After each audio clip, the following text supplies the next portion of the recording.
Որն է այն գործընթացը, որը պարտադիր է 2025 թվականից հետո, երբ ամուսնանում ենք ԱՄՆ-ում բժշկական բնակչի հետ։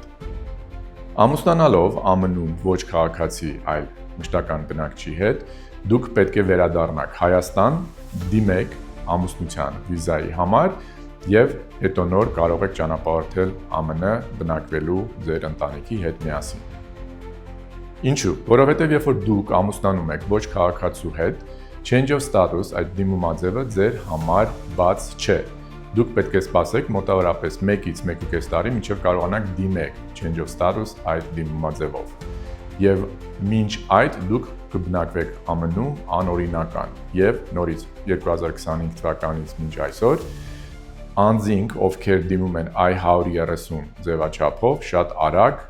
անցնում են deportation court եւ իրենց արտաքսում են ԱՄՆ-ից։